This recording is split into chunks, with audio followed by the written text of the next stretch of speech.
wanted to talk about how, I started IAMED and all the work that went into it, because I was working full time and I started developing it early on, back in the probably around '96, and initially I did a show at the Beverly Garland Holiday Inn called Midi Summer Madness. I did that as part of Mensa.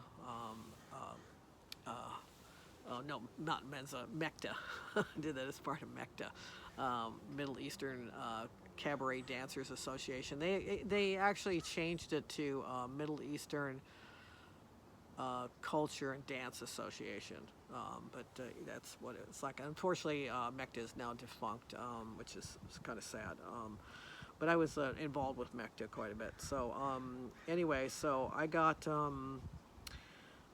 So I did my first one as part of MECDA Midi Summer Madness, and I did it at the Beverly Garland Holiday Inn, and that went well. And so I wanted to start branching off onto my own, and it's just the amount of work. It's like working full time and then coming home and just not every night or anything or every weekend I would work on it, but I started kind of developing stuff because I wanted to do an awards show. So I did the first awards of belly dance show in September of '97.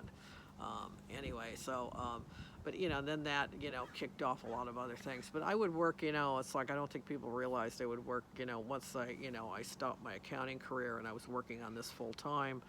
That I don't think they realized how much work how much work I went, because I worked every day on it, and I would work anywhere from 8 to 12 hours a day, and then I usually worked at least part of the weekend. And just developing it. And actually, when I was still working, I started developing it some time before, it's like in my accounting career, I would just come home and work on it on weekends and stuff until I was able to just do that full time.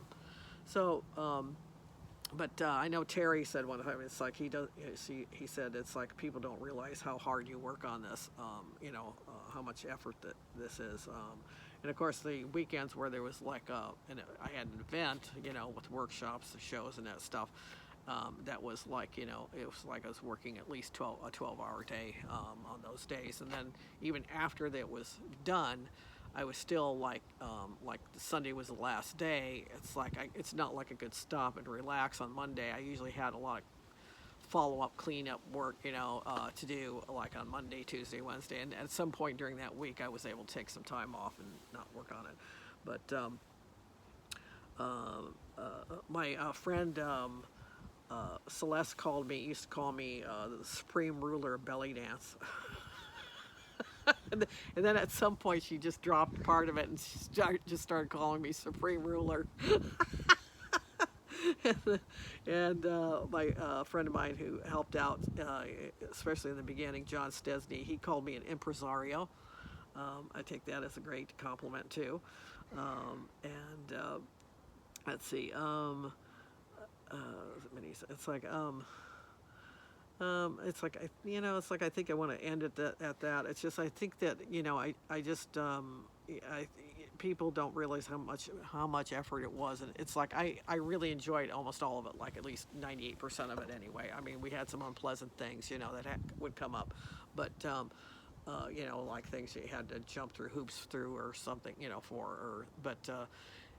for the most part it was like I really enjoyed it. It's like it was risky. I spent a lot of time, money, and reputation on it, and but it was all worth it, and I still have all of these memories. I still have all of these videos and so on, and so it's like, anyway, it's like I just want to end it at that. It's like, it's like what an experience it's been, and it's like, and I'm still doing stuff, but not as much as in it as it used to, because it kind of during the recession it kind of like started waning off, started going off. So but it's still out there, and people are still interested in the dance.